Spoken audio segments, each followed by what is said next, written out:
What's going on, everybody? Welcome back to the channel. You are viewing the Fresh Perspective Sports Lounge. Basically, I'm going to talk to you guys about what happened within the NFL. There was a big push for the playoffs. If your team made it, if your team didn't make it. Hey, I'm a Ravens fan, as you guys can see, all the stuff behind me. My guys did make it. It's no harm, no foul. It still doesn't change.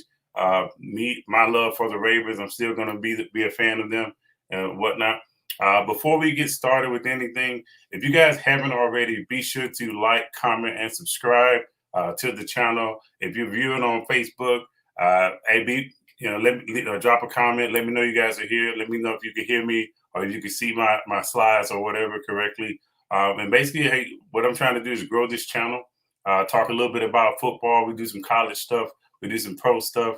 And if you got any other topics that you want me to kind of dive into, I'm more than welcome. I'm not one of those guys that, hey, I'm not approachable. You can always talk to me, and we can go ahead and move forward together as we talk about sports on this particular page. So, all right, without further ado, let me bring up my slides.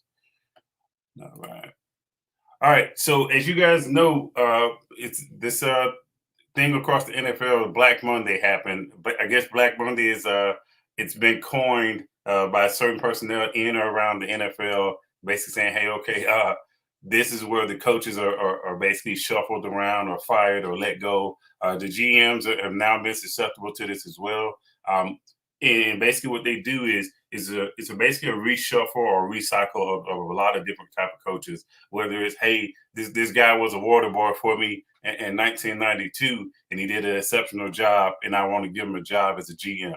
I don't understand how it correlates, but unfortunately, that's kind of what happens in or around the NFL when it comes down to, hey, we basically saying, hey, one coach got fired in one spot, and now we bring him over and we put him in another spot, either a parallel position or either an upgrade. We have seen it to where somebody get fired from one job, turn around and get another job, and maybe even get a promotion along the way. So with further ado, basically what I did on this particular slide was, we talked about the coaches that are going to be gone already, and the coaches that are, how do you still have a job? Now, I will bring you one note. Over the midst of me making this slide and making the video or get ready to make this video, Joe Judge was let go by the New York Giants, as he should. He probably should have been gone before the top four coaches, if you ask me. Just because of, I got it, they had some injuries with the Giants, but still, at times the Giants just didn't look like they were competitive. Didn't even look like they wanted to compete. Didn't even look like they wanted to be there.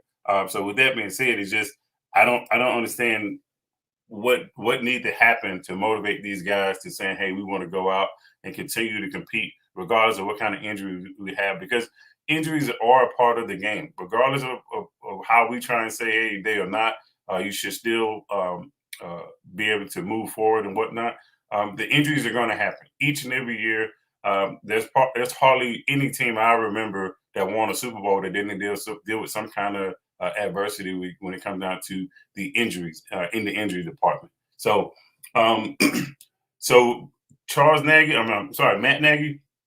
We knew Matt Nagy was gone from the moment Justinfield was struggling. People were looking at, hey, who is helping develop this young man?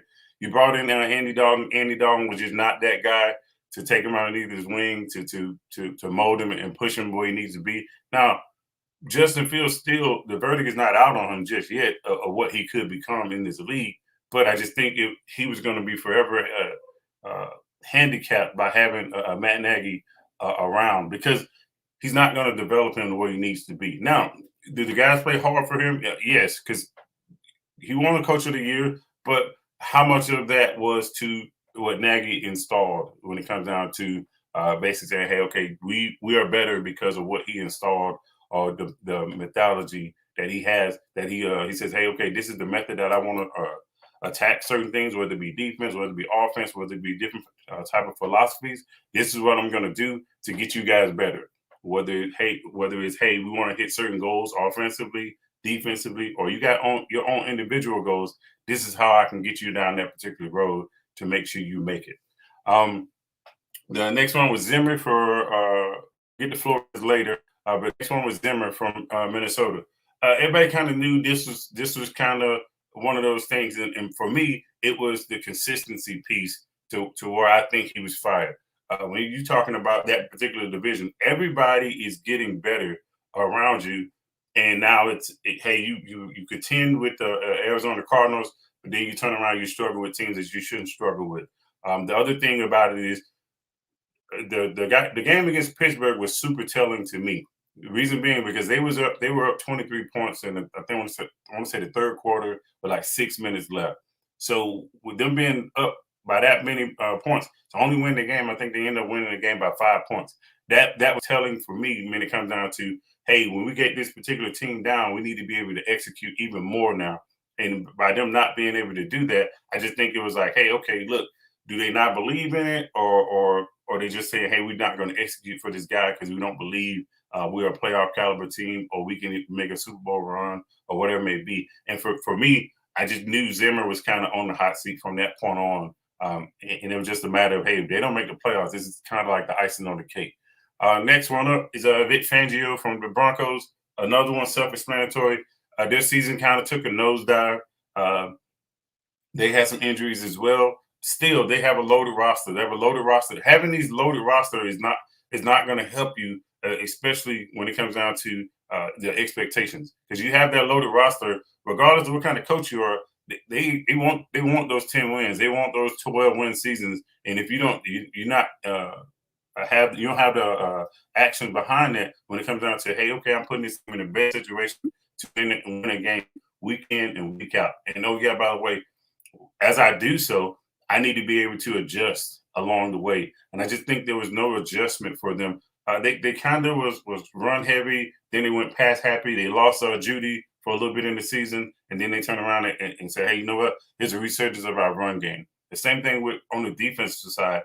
They had that shuffling. They lost Von Miller in the trade this year, and I just think they kind of elevated themselves once they lost Von Miller. But to the same point, it was what they elevated themselves on defense, they kind of lost in the offense. And part of that is because you don't have a set quarterback. You're shuffling Teddy Bridgewater in and out with Drew Lock. But mind you, now Drew Lock did play good the last game they had, but early on in the season, it wasn't that good. Case in point, the reason why they started Teddy Bridgewater, and I just think he never got a chance to really get that quarterback what he needed. Some people were calling for his head before he even got the job. Say he shouldn't have ever got the job because he's hard, he's stubborn. He doesn't want to make the adjustments or whatever. And then he's kind of, I would say arrogant, but kind of brash when it comes down to what people think or what he thinks of himself. So for instance, he thinks he's a lot better than what he really is. And for me, I just think he was in over his head with this type of roster. I think he just needs he probably needs some more people on his team that would have head coach experience. And then that way, I think he would have survived the moves of not having a quarterback, losing Von Miller, so forth and so on. And by not having that on his particular offensive coordinator, defensive coordinator, now you're basically saying, hey, okay, look, I got to basically do everything myself when it comes down to the development of the team and making sure the plans are in place so where everybody moves forward together as a team. All right. The last one being gone is Brian Flores. Well, next one is Brian Flores. For me, I was initially blown by this.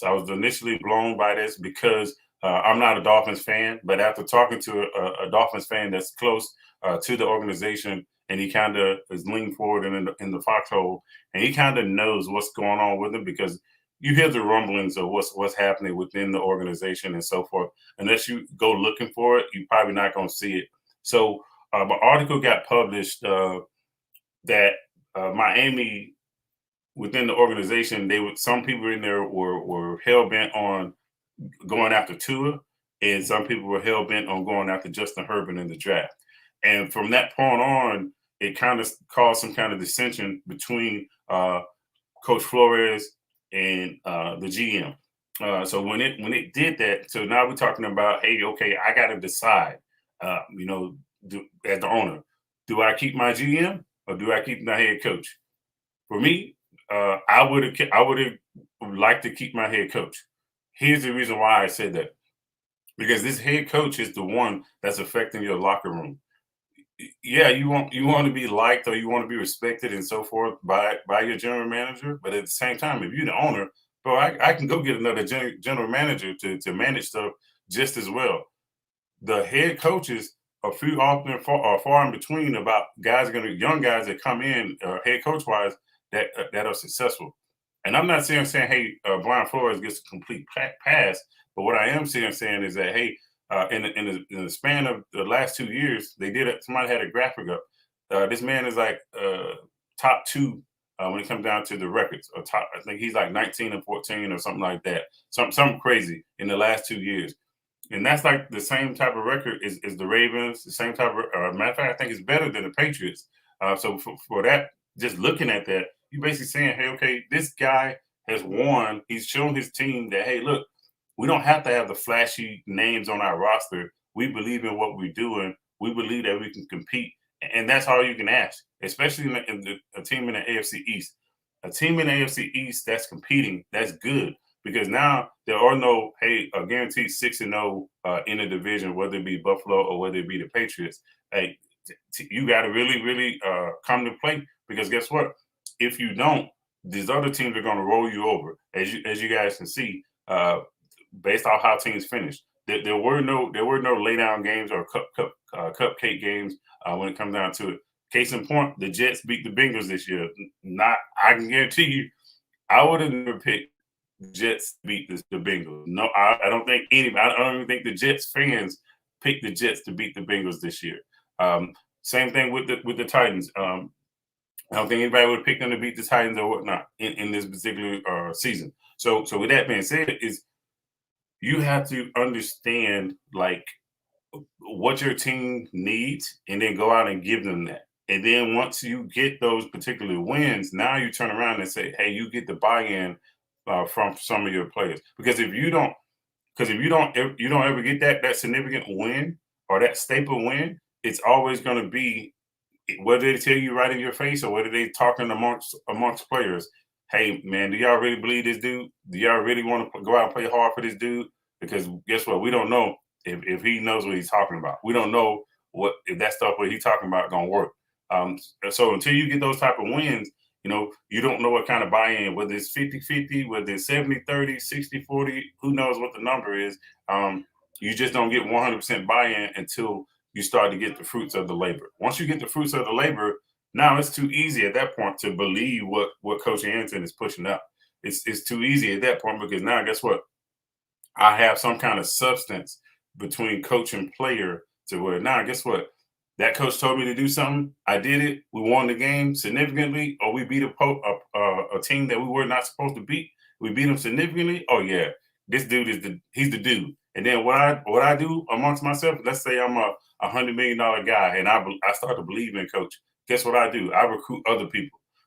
Whether it's voluntarily or involuntarily. Hey, bro, what he said, man, I did it, and this is what we got. And then before you know it, you start to write that ship. And then guess what you got 10 or 12 people that buy in. And then next thing you know, the whole entire team buys in. And then you're good to go from that point. You start pushing down the road where you need to go to being a winning franchise.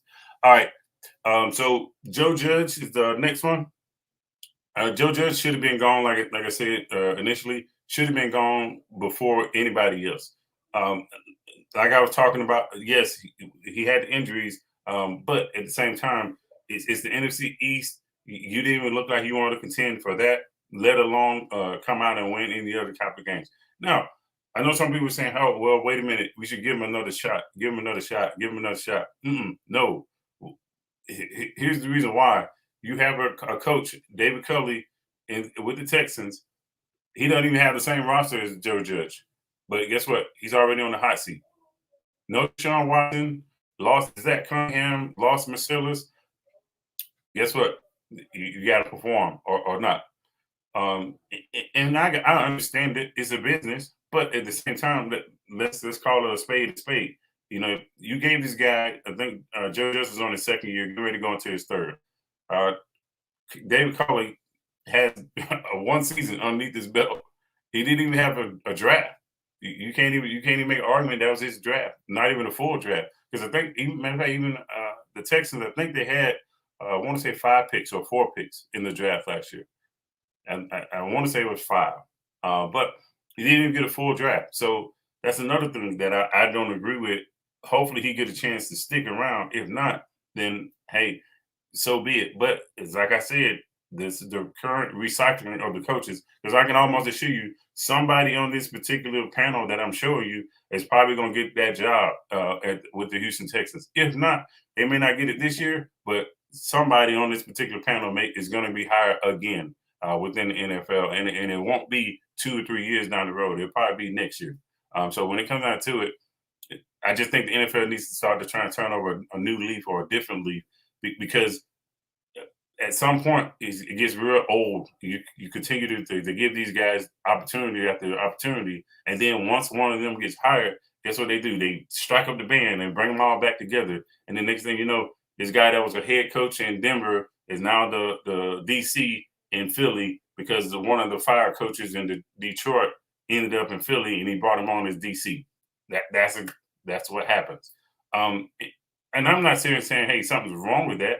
But I am saying, hey, look, some of these guys aren't successful. You got to have some kind of grace period of rehiring these guys again. I don't understand how you continue to let this happen. Hey, okay, I go to Denver, I suck it up in Denver, and then guess what? Oh yeah, by the way, one of my buddies gets hired in Carolina. I bring him on. I bring you on that was sucking in Denver, and now we both suck together. And then guess what happens? In 2 years, we got to gut the whole staff again in Carolina and then start all over. I just don't agree with that. I think if you're going to do that, at least give a newer guy or a younger guy an opportunity. Because you may never know. You may discover the next Vince Lombardi based off of you allowing that young person to get a particular get a job in the NFL and see what he can do when it comes down to assembling a good staff. And then on top of this, he may be a little bit more relatable than the older guard of the NFL. Because you got to understand too, that's the other thing. There's still the old guard of the coaches in the NFL that's still there when it comes down to the old school tactics, the rah-rah type of deal. And that works with certain players. That don't work with everybody. You can't do that with everybody. You can't rah-rah your way through to a Super Bowl. You just not going to people just not gonna vibe with you. Like you get up in young players' face and stuff like that, and attempting like you want to headbutt them and be a kind of a drill sergeant-esque type of coach.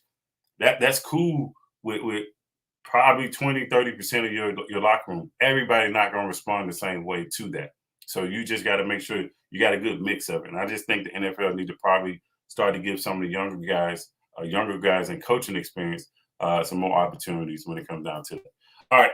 The next 3 people are how do you still have a job? Trent Baalke, mind you now, yeah, I got it. He came into the organization in Jacksonville in 2020, but remind you, we're talking about Jacksonville had just came off for a trip to the AFC Championship. They lost a lot of people in trade or whatever it may be, releasing some folks and disagreement with the owner and so forth. So he knew, hey, look, I got to build this roster that's gonna compete within the next 2-3 years. If I don't build this roster to compete in the next 2 or 3 years, I should be willing to just walk into the owner and say, look, I ain't got it. I ain't got it. I'm out. I'm cool. I'm cool with where we ended up. We didn't get to the Super Bowl. We didn't get back to the playoffs, whatever it may be. I would understand that. You haven't even been competitive. You haven't even been competitive. It's to the point to where people think uh, that 2018 season with Jacksonville, they think it was a fluke season. The NFL was on strike or something. That's what some people think. Some people think that because it's hard to believe that Jacksonville had a team that was a couple of plays away from getting into the Super Bowl. That's crazy. To where now is almost none of that is there. The remnants of that is there. Almost all that is gone. Moved on to different places, which is fine. But you have to turn around and rebuild that. And I just think he lost the opportunity. It was a little bit of a window for them, but I just think he lost it completely. Not only did you close the window, you basically boarded it up with burglar bars to hey, look, you'll never be able to enter this window again. And right now, I just don't see them turning the corner, trying to get there. Now they have some promising pieces offensively. I would love to see what they're going to do defensively to continue to build the defense up. Now, Jacksonville players, they still play hard. They had some significant wins. As case in point, they're probably the primary reason why the Pittsburgh Steelers are in the playoffs right now was that significant win beating the Colts this past weekend. So, and they had another significant win over the Buffalo Bills. So, with that being said, the opportunities are there. It's like I said, what kind of belief do you have in your leadership? If your leadership is putting down, or you picking up what your leadership is putting down, then everything should marry up at some point in the season to where hey, now you guys can go out and you don't have to worry about do this guy really have the best interests of me as a player, or they're going to try and force me to play hurt, or they're going to try and do skirt that thin line between black and white. Are they going to do that? If they do that, okay, and some goes sideways, I know they're willing to jump on the grenade for me instead of putting me out there. And when it comes down to that, that's the things that, believe it or not, why some players don't give you their all. People can say, "Oh yeah, I make $10 million, I'm gonna give you my all." Absolutely not. Not absolutely not. I've seen it to where you have a $10 million running back or a $10 million quarterback, and they're not giving it their all. Yeah, I got it. They sometimes they get tired. Cool, but at the same time, some people, if I don't believe in you, if I don't trust you, I'm not going to give you my best. Because at the end of the day, you as a coach, if I don't trust you or I don't believe in you, if I do good, if I go out and do good, that 12 game or those 10 game season, 10 win seasons, 12 win seasons, that keeps you here longer. That keeps you here longer. So guess what? If I don't like you, I don't trust you, it may be a little bit of sabotage going on. And who knows what kind of conversation goes on between players to get these particular coaches out of there. All right. So moving along, and then I'm gonna get to the chat. So Matt Rule is another one. I don't know how he survived. Somebody said, "Hey, he's basically a distant cousin of the owner, or some of that craziness." I have no idea how he survived having the team that he had. Carolina had a lot of promise, defense, offense. For the most part, they went out and they fixed their receiver issues. They thought they had the quarterback with Sam Darnold. They even brought Cam Newton back. For whatever reason, none of that stuff turned over to be anything. And for me, I just think they just look unprepared. They look unprepared each and every week to the point to where you can't even score points anymore. You can't even score points. CMC came back shell of himself. Yeah, I got it. He may be beat up or whatever. You still have Hubbard. Hubbard gave you a little bit of shot in the dark, a glimpse of hope. Still couldn't rally around him. Couldn't rally around the defense. Couldn't do anything. And for me, I think he should have been let go at the end of the season because I don't want to say they're not motivated. I don't think they're interested because they may be looking to the left and to the right of them, and they see what the teams like the Saints are doing. Hell, even what the Falcons are doing. Even the Falcons are hyped up at some point because they got a player that they can rally behind on offense, which is Cordell Patterson. Who's that player in Carolina that you can rely on to rally around on the offense and say, hey, okay, look, that dude is running hard or that dude is playing hard. I want to do the same thing to where I can help this team and we can move forward and try and make a push to get into the playoffs. If you don't have that, then now it's we kind of sputter around, and now that defense that we had that was decent is not decent anymore because guess what? They're playing, out of all the possession time, they playing 90% of the time. The defense is on the field trying to stop the other team. It's only a matter of time. It's only a matter of time. They're human. They're human just like everybody else. So it's only a matter of time if you continue to put your defense in bad situations, whether it be turnovers, whether it be 3 and outs, whether it be drop passes, whatever it may be, ineffective run game. You put your defense in that particular type of situation, then guess what's going to happen? Your defense is not going to always come out. They're not always going to come out on top. I got it. They had some injuries or whatnot.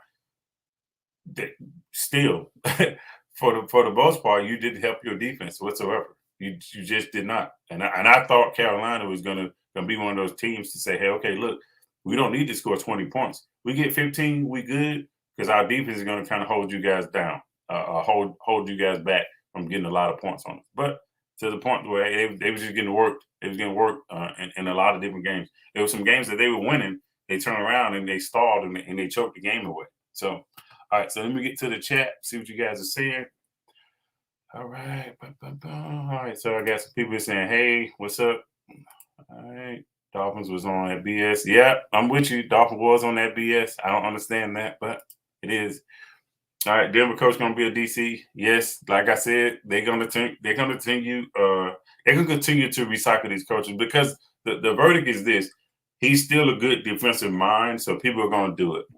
People are gonna turn around and do it. And people are going to continue to go after those coaches that the good defensive minds.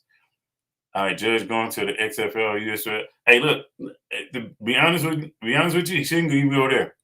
Shouldn't even go there. Should be a assistant. He should stay an assistant the whole entire time because I didn't see anything that he was doing that made me feel like, hey, okay, he was ready to go when it comes down to being a head coach in the NFL. I just didn't see it. Maybe somebody in the Giants that's a fan of the Giants can come on and let me know what he was doing that made him head coach worthy. Now, keep in mind, I don't work for any organization, but that's just me outside looking in. He didn't look like he was a guy that wanted to manage or lead or anything of that nature. So, all right, skip that. How Ted Phillips with the Bears.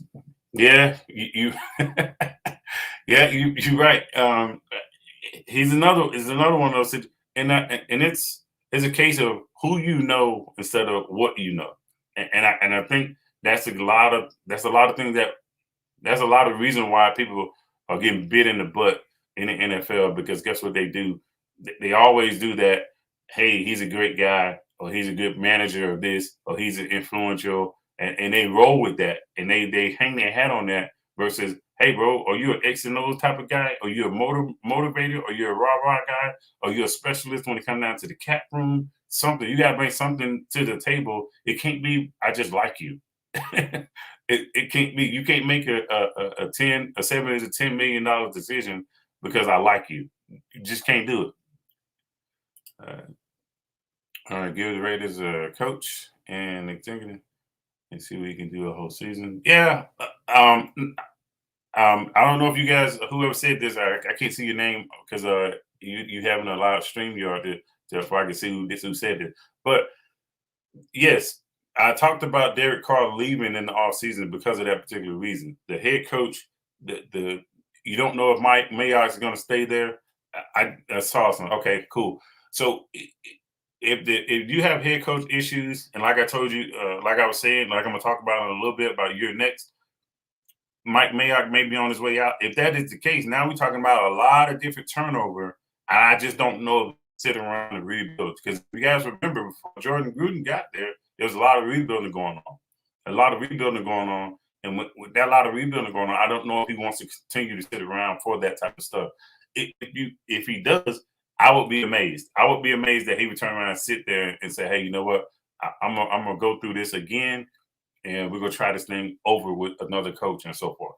I would think he would say, hey, let me go to a team that's a little bit more championship ready. Because he's starting to get to that point in his career. It's like, hey, look, bro, I need to get in the playoffs and make a good run. And then when I'm in there for make a good run, maybe we can actually get a Super Bowl or a chance to go to the Super Bowl. I just don't know if he feels he can do that in Las Vegas based off of where they're going when it comes down to the leadership. All right. New quarterback and running back in Carolina. I'm just saying, yeah. The new quarterback was Sam Darnold. People thought, hey, he's away from the Jets. And I was one of those people. I'm not ashamed to say it. I was thinking, hey, you know what? He get a chance to go really show what he's really about.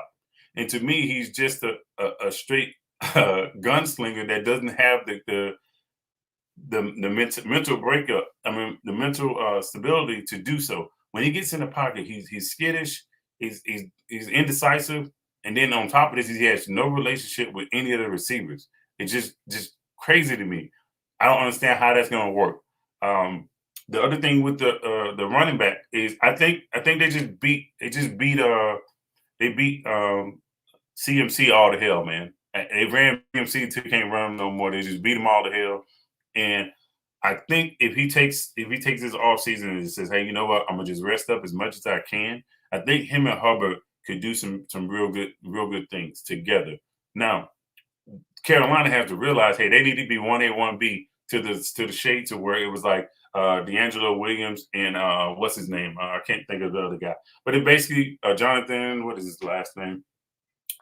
I can't remember the tandem they had, but it was basically they were yin and yang in Carolina for a while. So if they do that again with these guys, I think they can be on to something because now we're talking about, hey, I got two running backs that can take it to the house, and then, oh yeah, by the way, if one is off, I can hit you with the other one as well. Um, so I think that's what I would do if I were them. If I'm Carolina Panthers, I would go forward with that particular type of approach.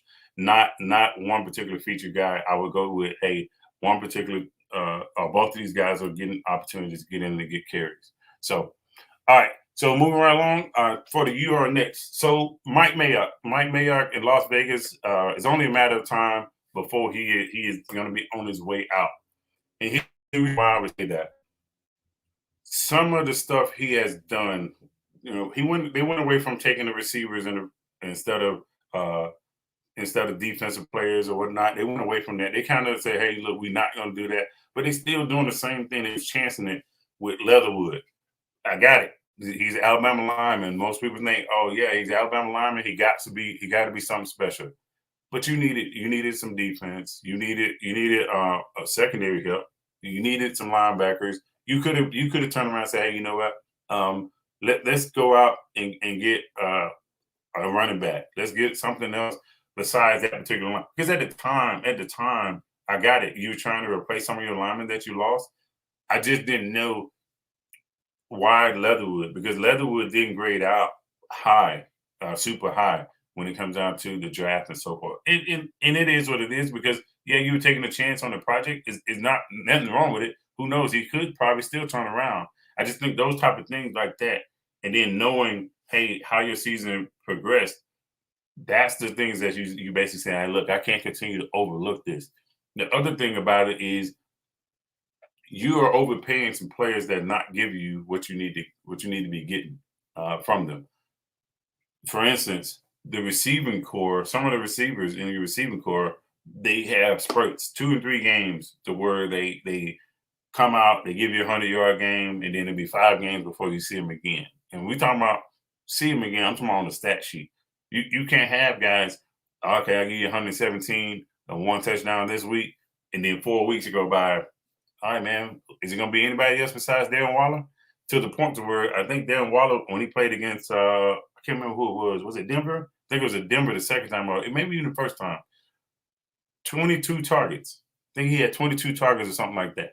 That's a tight end. 22 targets. That's crazy to me. That's crazy. So 22 targets. Let's say your quarterback threw 50 passes that game. Half of them went to a tight end. Almost half of them went to a tight end. I got it. He's a phenomenal talent. I'm not taking anything from it, saying that he can't handle the targets. But what is everybody else doing?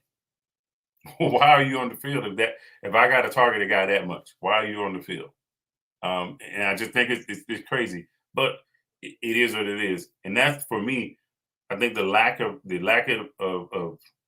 multiple targets for other people. I just think that's the one thing that could lead into Derek Carr saying, "Hey, look, bro, the right opportunity comes along, I'm out of here because I can't continue to do this."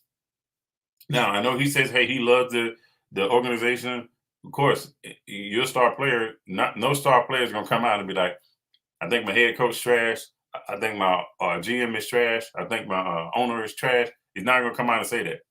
So you can't expect that. But you can kind of see with some of the other quarterbacks, he's saying, hey, look, wait a minute. This guy goes over this particular team and he's automatically a Super Bowl contender. Maybe I need to do that as well. And one of the quarterbacks that come into mind is Stafford. Stafford, look at Stafford teams right now. You think Derek Carr wouldn't like to be in that type of situation? Saying, hey, okay, look, I have these type of receivers. Yeah, I got it. What's the name is hurt. But look at the Rams receivers and their offensive line, even their offense, versus what the Raiders are doing. You just look at it. So with that being said, I just think he's going to eventually say, hey, you know what? I need to do what's best for me if I want to get into the Hall of Fame. Now, he may say, I don't care about the Hall of Fame. He may say, you know what? I just want to be looked at as viewed as a top 10 quarterback or a top 5 quarterback. Is he going to be able to do that with the Las Vegas Raiders? And I just don't think that's possible. So the next one is Frank Reich. A lot of people were kind of on the fence about this.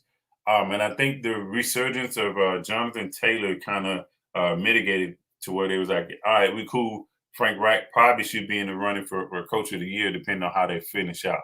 But the later egg, that late in the game, knowing what was on the line against you can say you're an inferior team to the Jaguars, to get beat like you got beat, was just that for me. If you were on the fence, that's kind of just pushed him all the way over out of the conversation for being the coach, continue to be the coach. You can't have that kind of roster because let's be honest, the Colts, when healthy, probably have a top 5 roster. They were not too beat up when it comes down to their team. They pretty much had people. I know they were missing T.Y. Hilton for a little bit. I know they was missing some people on defense. Darius Leonard was out for a little bit. But for the most part, they had everybody. They had some offensive line issues as well.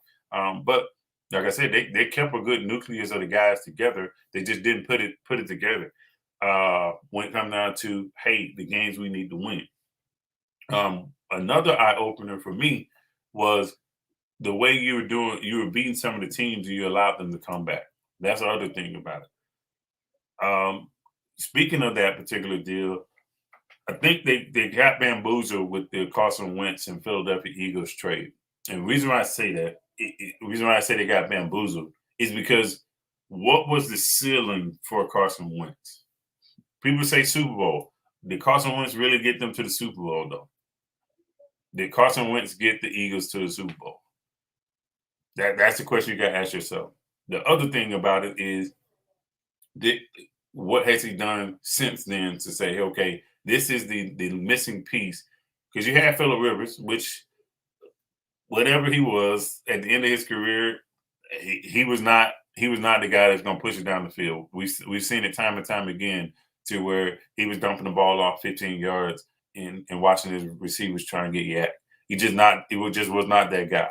And I just think the same type of rhetoric is being pushed out, or going to be pushed out about Carson Wentz. He's not the guy that's going to elevate your particular organization to get you to the Super Bowl. If you don't already have Super Bowl aspirations, bringing in a Carson Wentz, I don't know if he's going to push you there. So I look for Carson Wentz to be on the move. If the right trade package comes along, because I will tell you this, Indianapolis is definitely not going to give up the farm to ship Carson Wentz out without having a good package deal to bring in somebody. Now, if you were to flip-flop, send Wentz to the Raiders, bring Carr into the Colts, that would be something that would be ideal. However, you don't know if Las Vegas Raiders is going to be willing to do that based off of how Wentz is fared this particular year. Because I'm being honest with you, he didn't impress in each and every game. Now, he had some good games. There were some games that he was above 75% completion, had multiple touchdowns, no turnovers.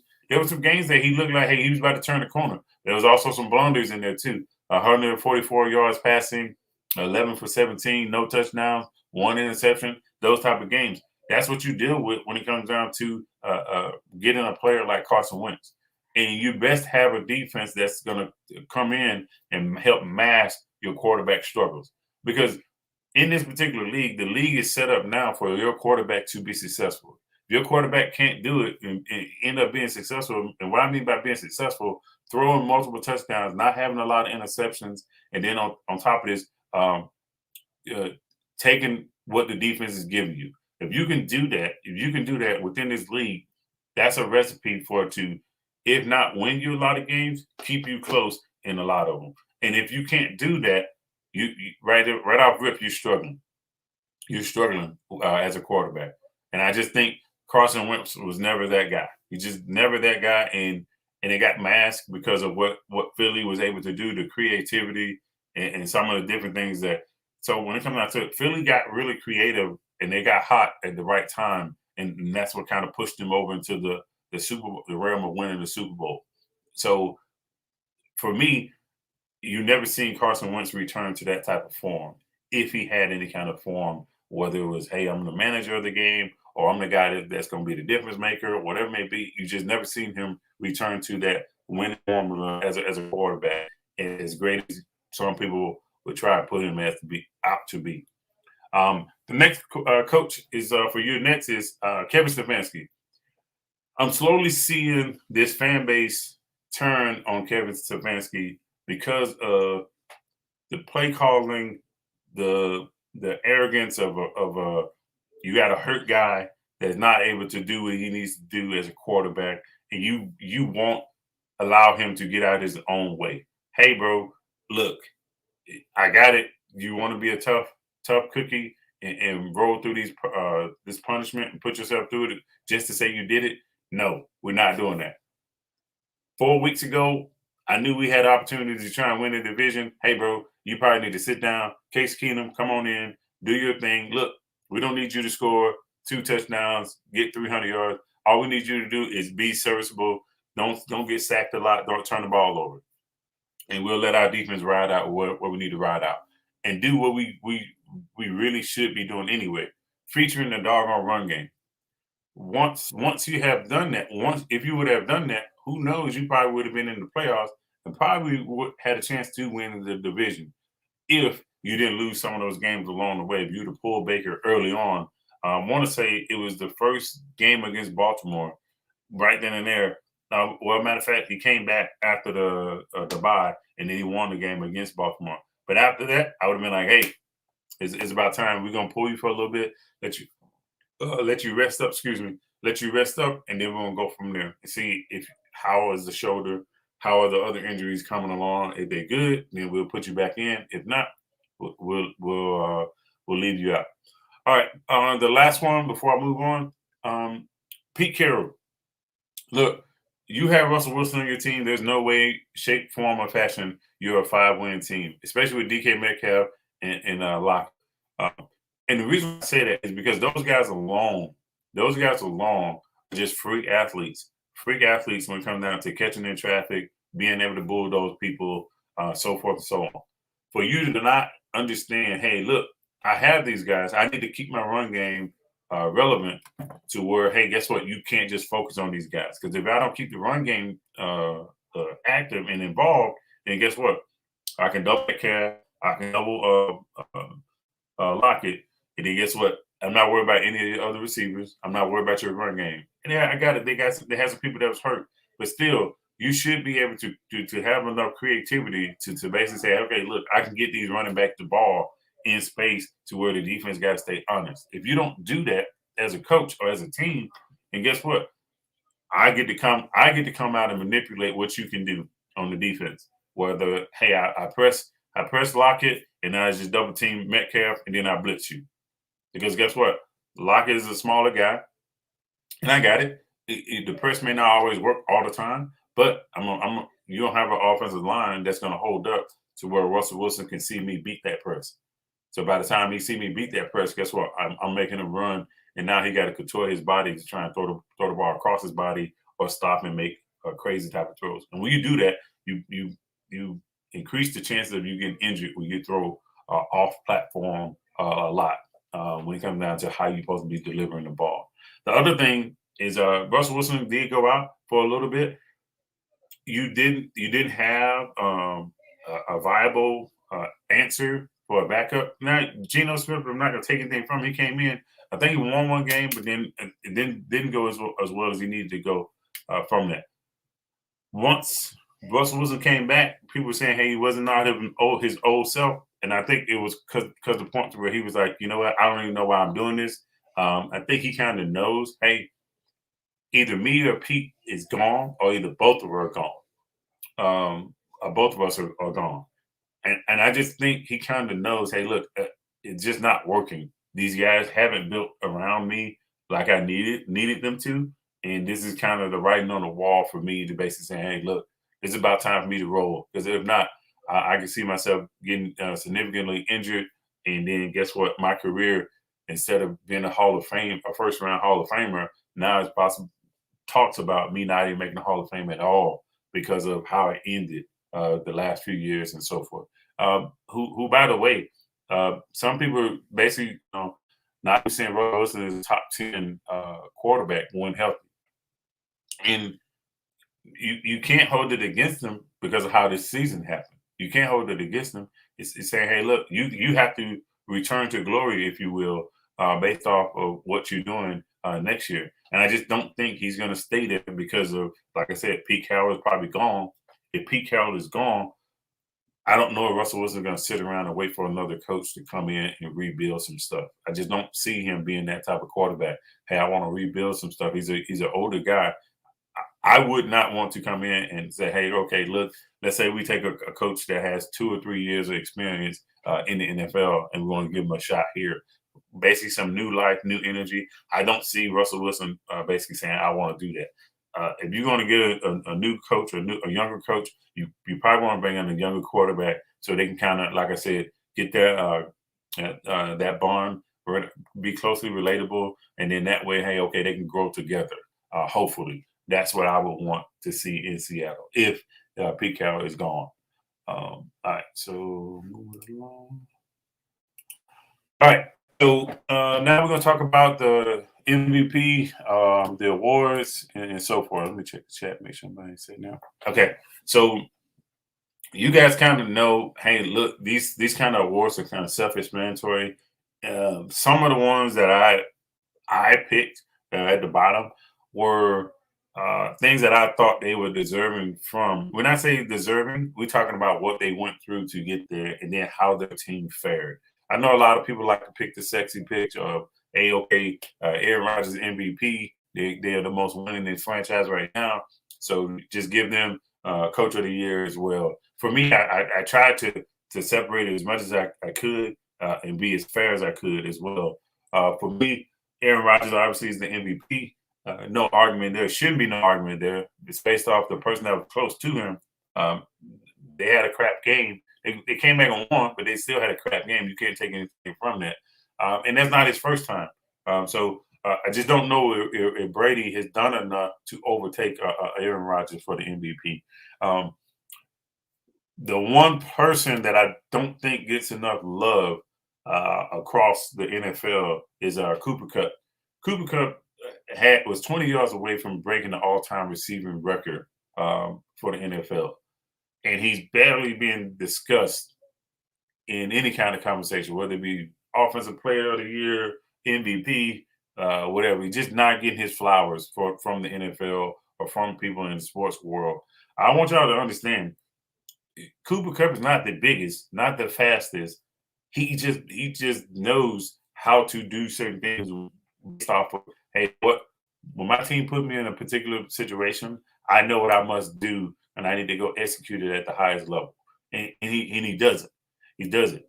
Now, he is not super slow. I don't want you guys to think he's slow. He's fast enough. He has great hands. He has decent size. So he's basically a little bit of all the big receivers that you can think about all into one. And he's packaged with the system to where that system is basically works towards all his abilities that he can do. And that's great that he's able to do that. And I hope he's able to break this record next year. And it sucks that he didn't get a chance to do it this year, even with the extra game. I just really hope he breaks it just because I want to see what the NFL is going to do if he breaks an all-time record. Is he going to be in the MVP discussion?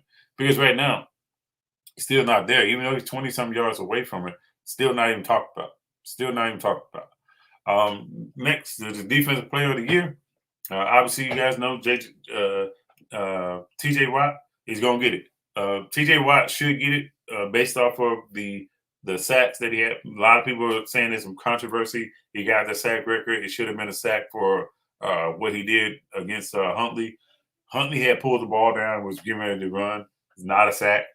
But if you guys want to call it that to say it is. We write your own record book and say, hey, he got it. Whatever. It is what it is. But day in, day out, these guys continue to be a beast for the Steelers, and everybody's seeing what the Steelers defense becomes if he's not there. You don't have that relentless pressure. You don't have the relentless person that you got to double team. Everybody sees what Pittsburgh has outside of this guy. And then, by the way, he helps motivate others. If I know I'm gonna get a one-on-one matchup because of what TJ is doing on the other side, bro, I'm game for that. Because all I gotta do is beat this one dude, and I'm getting some sacks. Cool, I'll eat off of that. I would love that every day, every week. Rookie of the year, offensive rookie of the year. Look, it's a runaway. It's Chase. It's Chase, and it pains me. It pains me to put a bunch of Bengals players up here. Well, not a bunch, but 3 out of the 7 people that's up here is basically some Bengals players. But I got to call it how I see it. I call it how I see it. Jamar Chase, if he's not the offensive rookie of the year, I don't know who is. I just don't know who is. Nobody can kind of point out somebody to be the offensive rookie of the year outside of Chase. And yes, he had some games to where he disappeared. But overall, what he has done to help this offense, you can't sit here and tell me that was forecasted. We were forecasted this guy would have 10 touchdowns, 1,000 yards. Nobody can tell me that was forecasted. Nobody. I don't believe it. The same with the other guy on the other side, rookie, the defensive rookie of the year. With Micah Parsons, same thing. Nobody expected this kid to come in and get multiple sacks within a year. When it comes down to, double-digit sacks within the year. Nope, 13 sacks. I think he's finished with 13.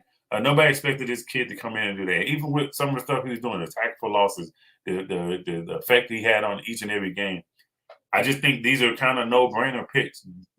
If you had asked me, 2 out of the 7 awards that are up here, these are probably the 2 that has to be like the most. I'm highly confident putting my retirement on these particular 2 guys winning these 2 awards, because you can say, hey, somebody else, could make a push for it because they got 8 sacks or they got 6 sacks, but we're talking about the overall effect of his team. Micah Parsons, him out of the game, Dallas defense can be had. They can still be had when it comes down to it. But I will tell you, that dude changes the way you attack Dallas with him out there. The same thing with Chase. You can't just say I'm gonna double him up, because guess what? If you double him up, you leave Boyd, you leave Higgins, and then now you're talking about these guys got the same type of ability, big play abilities, and now it's basically you pick your poison. You gotta pick your poison. So now it's like, bro, when I play this team, I gotta basically go doggone dime defense. I gotta go dime defense because of what they have. And then, by the way, if that's not enough, the doggone tight end can do it as well, CJ Usoma. So now we talking about, bro, this is a straight aerial attack that I got to deal with when I play these guys. And then, by the way, if that's not enough, Joe Mixon can still run the ball. Because I think Joe Mixon finished with like 1,200 yards on the ground. Didn't have a lot of touchdowns, but I think he had 1,200 yards running. So for me, those 2 are no-brainers. Next 2 is Joe Burrow. I don't know why I got Mayock down here, but Joe Burrow is the comeback player of the year. I would say he's comeback player of the year. Here's the reason why I would say he's the comeback player of the year for me. Taking the injury that he took, when he took it, to come back and show the world, hey, look, bro, I'm letting y'all know I'm for real. This ain't no fluke. I am who I am. And oh, yeah, by the way, I'm going to do it and not put myself under immense pressure. Even to the point to where the last game he got rolled up on, and he still was like, you know what? I'm ready to go for the playoffs. I can't wait. And this team is rallying behind him. As outspoken as Chase is, as great as a lot of the wide receivers and Mixon are, they rally behind this guy. They rally behind this guy that who didn't even finish out the year last year. For me, that got him the nod over Bosa. The reason why I give him the nod over Bosa is because, like I said, the impact on the game, coming back and having an impact on the game, him coming back and having that impact, getting everybody involved, and oh yeah, by the way, people are rallying behind him. That to me, that shows, hey, we could have probably seen this last year had the guy finished out before Chase, before they got Chase. We probably would have seen this last year. So if that's the case, for me, he is my combat player of the year. He's my combat player of the year, Joe Burrow, which now bleeds over into the coach of the year. And the coach of the year is Taylor, Zach Taylor. And the reason why I say he's my coach of the year, because the team that coming into this particular season, nobody picked the Bengals to win that division. Nobody. Nobody picked the Bengals to come in and win the AFC North. It was either Pittsburgh or Cleveland, Baltimore. Everybody, most everything I seen, most of all the stuff I seen was this is what I would see what went on, or what would go on within the particular division. Nobody picked Cincinnati to win it. The other thing is they went toe to toe with some giants and beat some giants. A lot of people were saying Kansas City are the Super Bowl favorites. The Bengals handled them. The Ravens were first in the division. Handled the Ravens twice. Same thing with the Steelers. They handled their business against them. So when it comes down to me, I just think they stood up when they needed to stand up. Now they did have some blunder games. They did lose to the Jets or whatever. That's fine. You can't win each and every game. I understand that. But for this team to be as young as they are and to be as sound as they are, I just think you got to give that nod to their coach. To their coach, basically saying, "Hey, look, he prepared these guys to where they need to be." Now, come next year, we'll see how they finish. If the league catches up with them, what can Taylor dial up next to push them to the next level and so forth and keep them there? Um, if they take a fall off, hey, look, they go from a 10-win team or 11-win team to now they're an 8-win team. No harm, no foul, because that means some teams are gonna probably just adjust to where you don't win those games. Now they fall back down to like a 6-win team. Now we got some stuff we got to talk about when it comes down to, was it the coaching or was it just the initial shock factor of basically saying, hey, we don't, when we see these guys all together and healthy, these guys are a problem. So all right. So now I'm gonna talk about each playoff matchups and who I think is probably gonna win, and then we're gonna get you guys up out of here. So all right. So this particular weekend we got the Bengals versus the Raiders. I got the Bengals in this particular one for what I said earlier. I just don't know if the Raiders have enough on defense to stop these guys. Now, I will tell you, the Raiders have a good pass rush. If they can get that pass rush to affect Joe Burrow, not pressure him, just pressure him is not going to do it. You got to affect him. I'm talking about put him on the ground. You put him on the ground a lot. Now we're talking about, okay, we got a chance to really keep ourselves in it. The other key to the game is once you do that, what kind of run game are you going to have as the game goes on for the Raiders? If you just vacate the run game and you say, hey, look, we're not going to stay involved, now you play right into Cincinnati's hand because everybody knows Cincinnati got the big playability. So now we're talking about, hey, you go down to the field, you get 3 points. You go down the field again, you stop them. Now you get the ball back, you get another 3 points. That's 6 points. But in that next drive could be 1 play to the house, 2 plays to the house. Just being honest. So you got to make sure that, hey, you're calculated in what you do to this Bengals team and make sure you stump them all the way out. If not, you probably gonna have yourself a situation late in the game to deal with. Um, next game is the Bills versus Patriots 3. I think the Patriots they've lived out the high point of their season already by beating the Bills early on in the season with the three passes in the game. I just think the Bills are too much for them, and the Bills are going to realize, and the Bills are going to show them, hey, look, man, we are still the big brother to this division now. You're not coming back in. We're not allowing you to come back in. So with that being said, I just think the Bills are going to handle their business.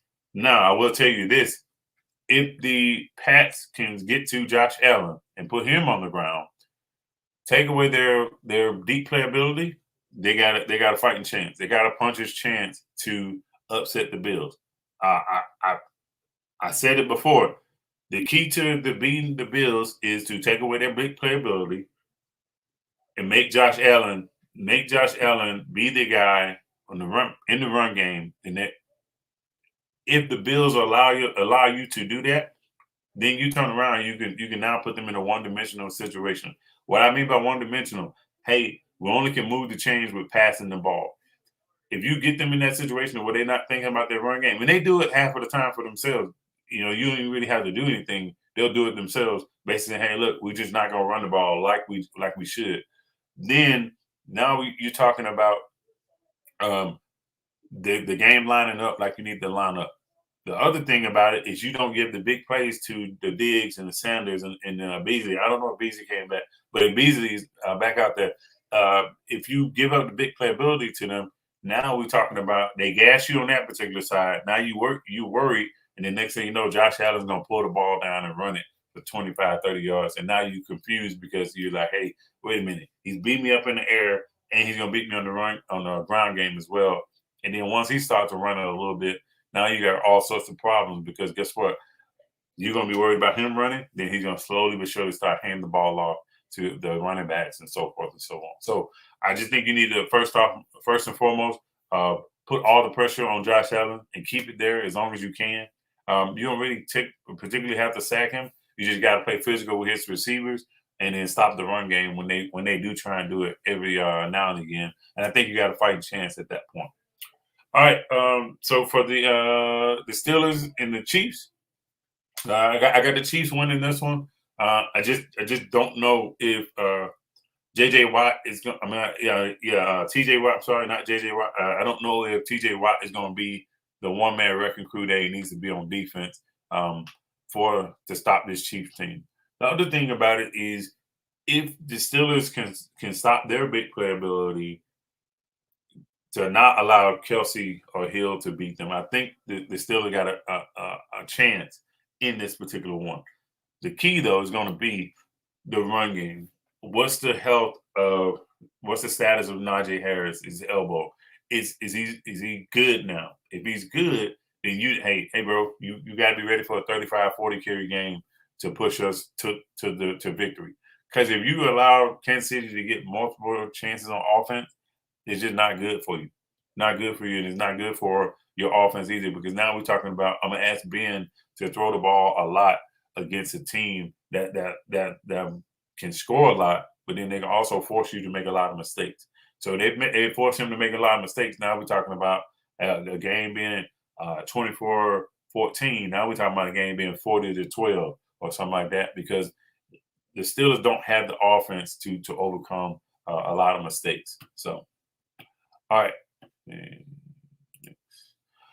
All right, for the NFC side, the Rams and Cardinals, I think this is probably going to be the best game of the weekend, the Rams versus the Cardinals. Partly because of they know each other well, the division opponents. The other thing about it is I think one of these particular franchises think that, hey, this is their year, whether it be the Cardinals or whether it be the Rams. The Rams, because they got OBJ, they got a new quarterback in the system. So now they're saying, hey, look, we got everything we need. We got a great defense. And I think this could be our year. The same thing with the Cardinals, basically saying, "Hey, look, we went out and got him some additional weapons. Yeah, I know DeAndre Hopkins is probably not going to be there, but they still have some other players: AJ Green, Christian Kirk. Uh, the key for them, they have to run the ball. They have to be able to run the ball. Uh, you can't just let Connor and Edmonds just sit around not do nothing for you on offense. You got to be able to keep them involved, to keep this Rams defense from stopping your aerial attack. The other thing is Kyler Murray cannot get dinged up whatsoever, no matter if it's throwing hand, throwing arm, feet, any of that stuff. When he's out and he's running, he got to get the ball, he got to get out of bounds, or he got to get down, and he has to run the ball. If he does not run the ball, I just don't see how they're going to sit back and pick this team apart through one particular dimension, whether it be just running or whether it be just straight passing. I think they're going to have to be able to do both, and they're going to have to do it at a high volume to where we are gassing them to saying, okay, look, once we get what we can get, now we can slow it down and then be a little bit more methodical and kind of just mix it up on them. If you're not able to do that, I just think the Rams are basically going to exploit you eventually, and then once they exploit you, they're gonna use their high power offense to move up and down the field, and it's just not gonna be good for you. So um, the next game, if this was the '90s, I would be super excited. This would probably be the game of the weekend if it was the 1990s.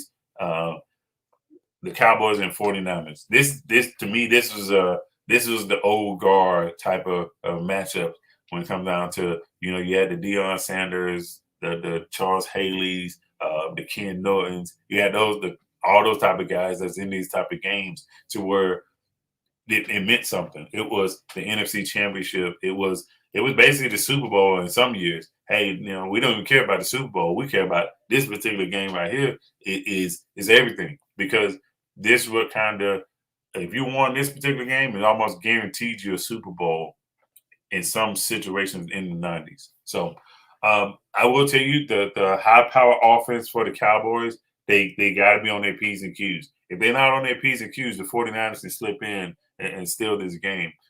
I still got the Cowboys winning it, but it depends on what the offense is going to do. If that offense does not come out and play to their strengths or their abilities, now we're talking about a whole nother ball game. If you allow the Niners to stay around with Deebo Samuel, Brandon Ayuk, their run game with Mitchell and them, I'm gonna tell you, it may spell doom for the Cowboys early on. May spell doom. And then, oh yeah, by the way, the 49ers defense is still underrated to me. It's still underrated. So if they come out and they affect the pocket, they stop the run game, who knows? Who knows what could happen in this particular game? And moving on to the last game on here is the Bucks versus the Eagles. I know the Bucks played them early on this year, and I think it was a 5-point game or a 6-point game, something like that, or maybe even less. That's not going to be the case this particular time going around, because they know, hey, look, this is the road to the Super Bowl. This ain't some game we can afford to drop, and then we can come back and readjust for next week. There is no next week. I don't know if Philly has the experience on their roster to have them dial in like that. If they do it, this would be a monumental defeat for the Bucks if they turn around and lose this game. How they could lose the game is if the Eagles just, hey, look, we get real creative, keep our run game involved. We're not trying to take a lot of shots down the field, because we're taking a lot of shots. We need a lot of time for our quarterback to push it down the field. I think that's not a good recipe against a pass rush happy team with the Bucks. Now I know the Bucks are beat up on offense. The Bucks are beat up a little bit on defense, not as bad as they was, but they still are banged up a little bit. For me, if it was me, I would make them try and run the ball. Try and run the ball. The reason why I say try and run the ball, because now we know, hey, look, we got a better chance of shutting down their run game than their passing game. Reason why I say that is because their passing game is beat up, but you're gonna focus so much on a Gronkowski or Mike Evans, because those guys, they're gonna basically be a matchup problem. They're gonna be double team. But if you just say, hey, okay, look, we're not worried about that. We just basically need to rally to the ball and tackle when we need to tackle them. Don't give them yards after the catch. We would live with that. We would live with that, especially Gronk. If you allow Gronk to get yards after the catch, now we're talking about, hey, the difference of this game changing, because now that's going to force you to gravitate towards Gronk, and then now you start to leave the other receivers that are not as great, or not, they don't command as much of a attention as a Gronkowski. Now you have those guys, and they're going to demand that of you, because guess what? Gronkowski did it, and now guess what? These guys are starting to eat you up as well. And then next thing you know, Tom Brady has 400 yards with a couple of receivers that nobody's never heard of, or these guys haven't been the focal point early on in the season, but now they're the focal point because of what you're doing to them. So I just think, for me, I would try and say, hey, okay, look, I'm gonna limit your passing game, and I want you to run it. I want you to run it because I figure that's not your style. That's not your guys' style to win the game just running, especially with a Tom Brady team. So, but that was it for the games. Let me check the chat, make sure anybody said anything. Okay, cool. All right. So what we're gonna do now? Let me get this off of here. All right. So nothing in the chat. Okay, cool.